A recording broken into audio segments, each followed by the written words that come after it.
Hello and welcome to Nirmal Bang, ladies and gentlemen. I'm Hiral Dadia. We have with us Samir Kothari, MD at Hindustan Foods, joining in.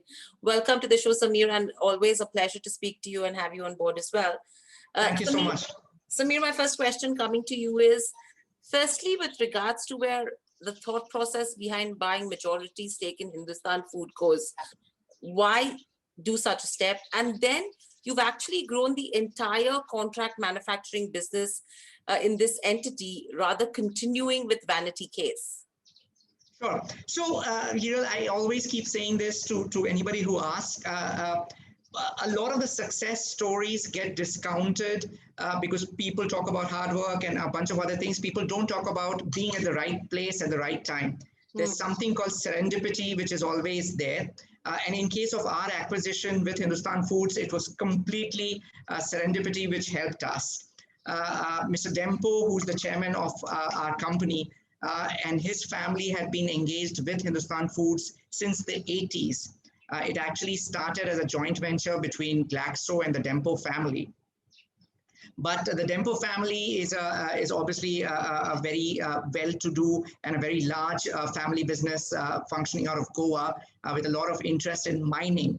And contract manufacturing was not very core to what they were doing. So the company, which was started to manufacture Ferex for Glaxo, ended up being I would like to say ignored, ended up being left on the side and suffered. We got a chance to look at the facility. We were very impressed with the fact that Mr. Dempo had nurtured the facility in spite of making losses for nearly 20 years. The facility was in very good shape. It was located in Goa. It had extrusion facilities, which if anybody is familiar with the food manufacturing technology, extrusion is a very interesting and a very innovative technology which hasn't been fully leveraged in India. So we decided to acquire the facility for the extrusion capabilities. However, Mr. Dempo was gracious enough to tell us that he would like to partner with us rather than acquire, just sell the facility. To make a long story short, we decided to get together. We acquired the majority stake in Hindustan Foods, decided to consolidate all the business of vanity case into Hindustan Foods.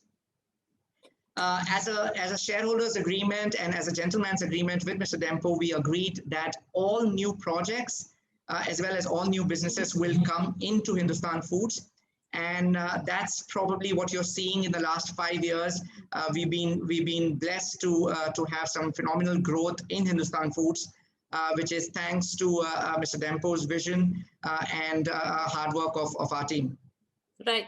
So with this, what's the status firstly of the pending merger of the beverage plant as well in Mysore and that of the malt beverages in Coimbatore? So the beverage plant in Mysore, as you're aware, was an acquisition. That was our first foray into beverages.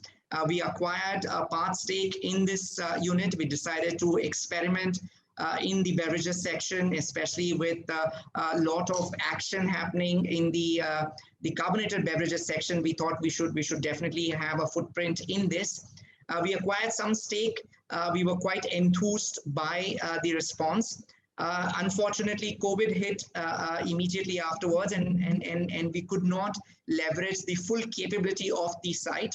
But we continue to remain bullish about it, and as a result, we decided to amalgamate it with Hindustan Foods. That case, in fact, was with NCLT, which because of COVID was functioning in a very truncated way.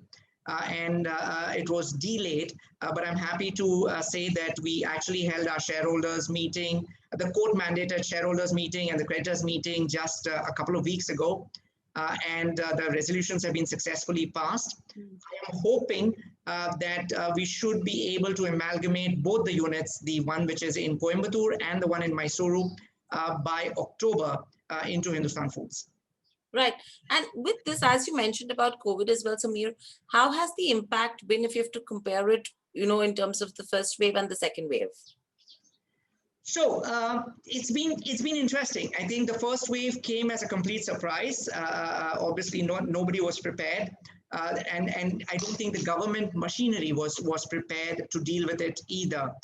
So there was a lot of running around, there was a lot of miscommunication, there was a lot of chaos on the ground because there were lockdowns, the lockdowns were not clear, the rules were not clear. Every state government, every administration, every district level administration was coming up with their own rules. So I think in the first lockdown, what ended up happening is the factories suffered more than they did in the second wave. In the first wave, we had to run around, get permissions from all the governments, prove to them why we are essential services and why we need to continue working. And we lost, I think, nearly a month in being able to do that.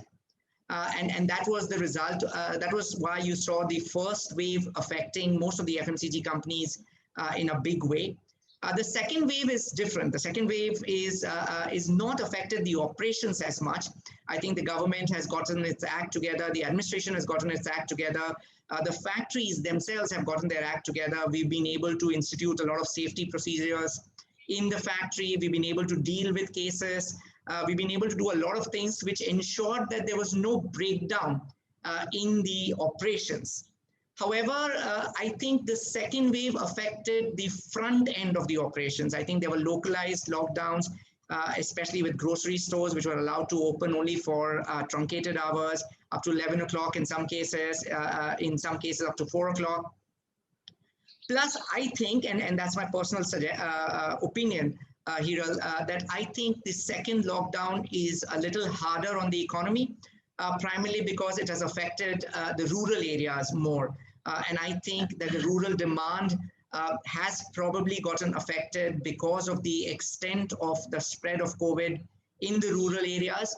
I'm happy to be proven wrong, but I think in the next couple of months, it would be welcome if the government did institute some steps, some incentives, etc., to incentivize rural demand. I think that's the second wave is going to end up affecting demand more than supply. The first one affected supply, and actually it in a way increased the demand because people were hoarding, people were not sure what is happening, and as a result, there was a greater demand in the first wave. Right. So overall, if you could just help me understand, Samir, taking into consideration that you are completely into contract manufacturing, how has the space evolved over years? What have been the key growth drivers for you? Because your business model itself has 3 different styles of contract manufacturing. So if you could just share some color on this entire aspect. Sure. So when you talk about contract manufacturing, I'm going to restrict my discussions to contract manufacturing of FMCG products, right? Because now contract manufacturing is suddenly a buzzword, and you talk about electronics contract manufacturing, you're talking about pharma contract manufacturing, but my expertise, if I may say so, or at least my area, my domain is that of FMCG contract manufacturing. And the evolution of FMCG contract manufacturing is very interesting. I don't think anybody amongst your viewers or a lot of the industry ever viewed contract manufacturing of FMCG as a serious industry. I think a lot of it was mom and pop companies. It was very unorganized. It was to a large extent led by tax arbitrages, right? So you had a lot of FMCG production which was happening in Himachal, Uttaranchal, the Northeast, in Jammu, essentially because the government announced tax arbitrages. GST has changed that substantially. And as a result, contract manufacturing of FMCG is beginning to come of age. I like to say that contract manufacturing of FMCG is at least 15 years behind in terms of the evolution behind the contract manufacturing of pharmaceuticals. But I think we will soon catch up in the next 5 years. You will see contract manufacturing of FMCG establish itself as a sound industry. You will see a lot more stronger players emerging in the industry. We are lucky that we are amongst the first and the largest. But I would be very, very happy to see that FMCG contract manufacturing tries to achieve at least 50% of what pharmaceutical contract manufacturing has in the last 15, 20 years. Right, absolutely. And that's a good analogy to look at as well with the way pharma has grown with regards to contract manufacturing. If FMCG can adopt a similar model. With this, Samir, we've seen strong growth in terms of revenue and profitability if you have to talk about last year. Taking the second wave into consideration, can we expect this trend to continue? And will it be sustainable if you have to look at the next 2 to 3 years? Sure. So here, I mean, I obviously can't discuss specific figures, so I'm just going to get onto my soapbox and give you some macro top level views. We've gone on record saying that we should be able to achieve a 2,000 crore turnover by this year. And I think subject to some major third wave or some major event, I think we are well on track to be able to achieve that.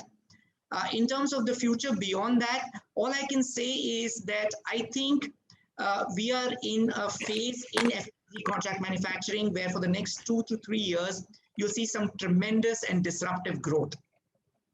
Primarily because of various reasons, which include GST, which include the e-commerce brands, which includes the changing of the distribution, which includes a lot of challenger brands coming in. I think in the next 2 to 3 years, you'll see a disruptive growth in contract manufacturing of FMCG products. We at HFL are extremely confident that we should be able to sustain and get a larger market share of this growth, which is going to come in the next 2 to 3 years.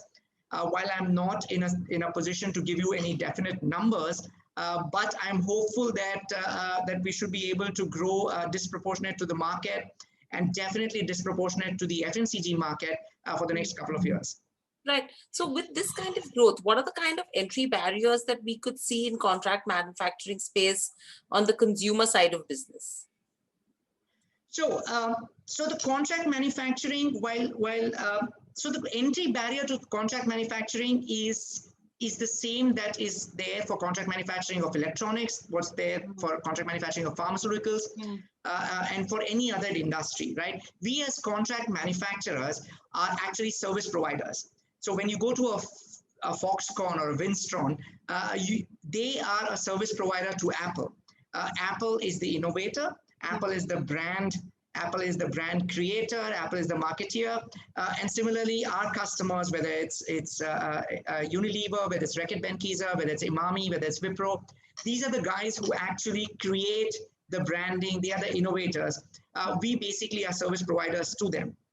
Right. So as an entry barrier, one thing is very clear that as a service provider, it's very, very important that any contract manufacturer has the trust and the goodwill with the customer.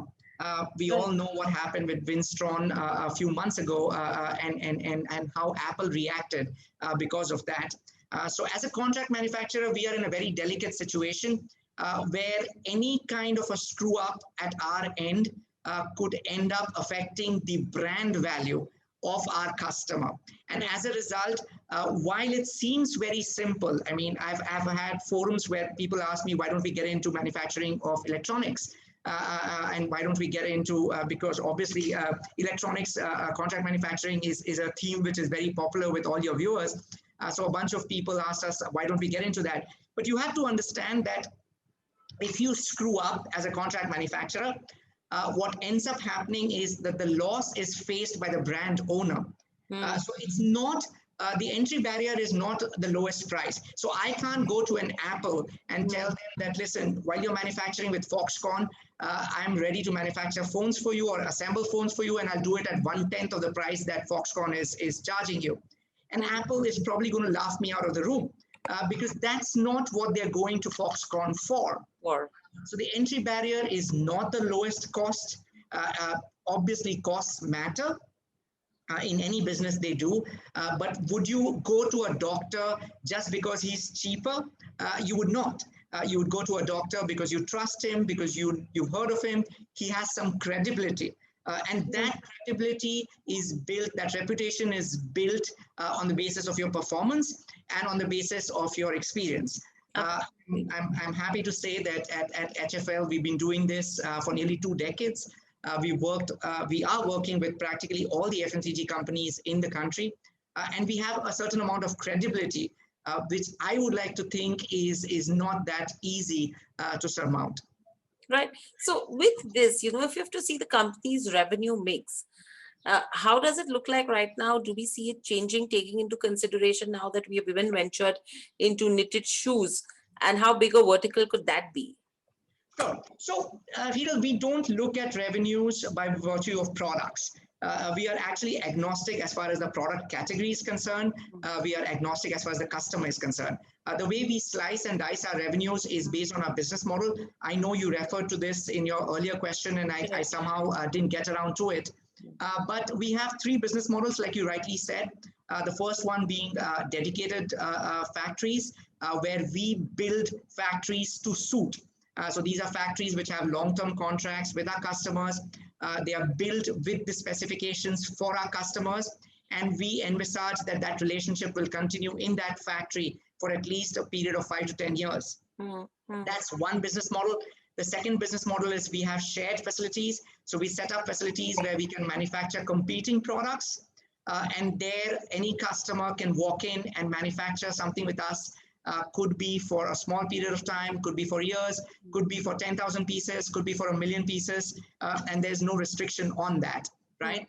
And our third business model is private labeling, where we help the customer develop the product, we help the customer in terms of packaging, product innovation, and that's the service that we offer. So the way we look at our revenues is based on these three products, these three models. To give you an answer, we believe that the dedicated model will continue to contribute nearly 80 to 85% of our business for the next couple of years for sure. Okay. That's the way we are building our scale. What it does is it gives us a very clear visibility of our future performance. It gives us a very clear methodology and security to be able to invest the kind of money that we are investing because we know that we have guaranteed business for the next few years. Around 10 to 12% of the business would be shared manufacturing, where we are investing in smaller facilities, but we are going all out in terms of working with D2C brands, challenger brands, small brands, large brands, all of them. And the third, of course, which constitutes a very, very small part of the business, is private labeling. And there we predominantly work with D2C brands. We work with private labels of retailers, where we help them with the entire product development. Right. But do you think that there is a possibility that private labeling could become big? Because now if you go to see, you have e-commerce players, plus you have the large scale, hypermarkets or supermarkets as well, for that matter, modern trade. Both of these segments have been really going big with regards to where private labeling is concerned in different segments. Could that become a larger portion versus now? Sure. So again, I'll talk about HFL in a second, but let me just talk about the industry in general, right? So you're absolutely right that a large portion of the FMCG sales is beginning to get online, get into modern trade. I think Unilever just announced a couple of quarters ago that nearly 7% of their sales is now coming from online sales, which is a huge number, right? So there's no question that modern trade and e-commerce players will become a very large distribution channel for FMCG products. Will they get into private label? Obviously, yes. It makes sense for them, and they, of course, will. It's a global phenomena.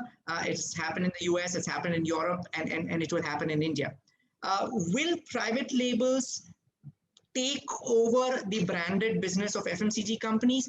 I really don't think so. I think both will coexist.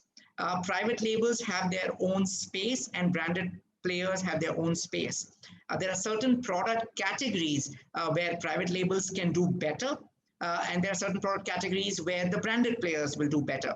If you had to put a skin cream under your eye, you're not going to go for your cheapest private label or a house brand. You're probably going to look for a branded a brand where you have the trust, right? On the other hand, if you're talking of a product which is, let's say, a floor cleaner or a toilet cleaner, you might experiment with a private label, right? If you're talking of let's say, grains, you're talking of rice or dal, you might go in for a private label or a house brand as opposed to going for a branded player. But when it comes to, let's say, a sophisticated meal, or let's say a protein supplement for your child, you may not be that okay to experiment with a private label. So I think private labels will grow from here on. There's no question about that. And in certain product categories, they'll grow faster than they will in other categories. I'm not someone who will say that it's going to be the demise of the branded players. Now, coming to HFL in specific, private labeling business will increase for us for sure. Will it become large enough? I think we are at least 5 years away for it to become a category which is large enough for me to talk about. I think it will continue to remain a rounding of error in our balance sheet for some more time, or in our P&L for some more time, primarily because private labels by definition are small. So very rarely do you have a private label which becomes a national brand or gets to a level where it starts competing with the national brands. So volumes will continue to remain less, but yes, as a category, they'll definitely grow. Right. And overall, Samir, with regards to where capex goes, what is it looking like right now? Because we've recently commenced operations at the second facility in Silvassa, the project work for soaps and bars plant in Hyderabad, and the F&B plant in Uttar Pradesh. These are few that we are working on right now. So what does the capex look like with this? And is there any plan of backward integration or any inorganic opportunities at this stage? Sure. As a contract manufacturer and as a manufacturer, right, the only way we grow is by investing in factories. So capex is an essential part of our business, whether it's greenfield, whether it's brownfield, or whether it's inorganic, right, where we are acquiring companies. So if you have to ask me, what does HFL think about capex? We love it. That's the only way we will grow, and we are very, very enthusiastic about growing our business. So yes, we will continue to do capex. Yes, the Silvassa factory has started operation. So both our Silvassa factories have started operation. We have, in the meantime, announced new capex plans in the north, in UP. We are expanding a brownfield expansion in Hyderabad, and that will continue to happen in the course of the next 6 to 8 months. We are hoping by Q4 of FY22, we should start commercial production at these two facilities and ramp up in Q1 of FY23. In addition to that, inorganic is something that me personally and as a company, we have been very, very aggressive about. We've acquired a bunch of companies. We've been able to integrate them well into the company. So we are very enthused about inorganic expansion in terms of acquisitions. And yes, we continue to look at them. I am not at a liberty to discuss anything specific. But you're absolutely right that inorganic is something which is very, very attractive to us. Right. And overall, with regards to where financials go, if we see the ROCE around 19% is where it was at FY21. What's the kind of number we are looking at from the next 3 years perspective? And what are the kind of steps we're taking to improve it? Sure. So obviously, again, I can't give you a specific number of what we are looking at in terms of ROE and ROCE. I can tell you why we are not where we want to be. And I think that might give you a better answer about what we want to do. So if you've looked at the company, we've raised some money just about before COVID hit. And the idea at that time was to go aggressively in terms of expansion as well as in terms of acquisitions. Because of COVID, some of our expansions got delayed, and some of our other acquisition opportunities that we were evaluating also got delayed. And as a result, we've been sitting on some money which we've deployed, let's say, suboptimally. And I think that's depressing our ROEs. Not a great position to be in, and I'm quite seized of the matter. I'm quite unhappy about it. We are hoping that in the next 6 months, assuming that COVID doesn't raise its head again, we should be able to deploy that money effectively, and we should be able to get our ROEs to the level that we want sooner rather than later. Right. And Samir, very lastly, what would be the size of the current business in Vanity case? Because when I was reading the presentation, it was mentioned that all assets of the promoter's company will be merged in the next couple of years as well. So are we on track with this, or there is a possibility there could be a delay taking the current market circumstances and COVID situation into consideration? Sure. So just first to give you a top line number, so we are expecting around 2,000 crores of turnover in Hindustan Foods. We have around 185 to 200 crores of turnover left in vanity case ex HFL. So that gives you an idea that nearly 10% of the business continues to be out of HFL as yet. We were and we continue to be very, very keen to bring that business into Hindustan Foods. Unfortunately, this particular one merger that we have already started work on, which was the Coimbatore factory and the Mysuru factory, has taken slightly longer than we expected because of COVID lockdowns and the delayed work at the NCLT. It is we expecting that to get over by September, October. And hopefully we should be able to start work on integrating the rest of the factories by then. We are still confident that we should be able to wrap everything up within the next 2 years into Hindustan Foods. That is something which, like I said right at the beginning of the talk, that was something that we committed to Mr. Dempo when we took over Hindustan Foods, and we will definitely sign up to that. So we are hoping that we should be able to do that in the next couple of years for sure. Absolutely. And it sounds like a good journey as well. Thank you, Samir, so much for joining us on the show. Always a pleasure to speak to you. Great insights. Good luck. Stay safe and speak to you soon again. Thank you so much, Hiral. Pleasure being here. Thank you. Bye-bye.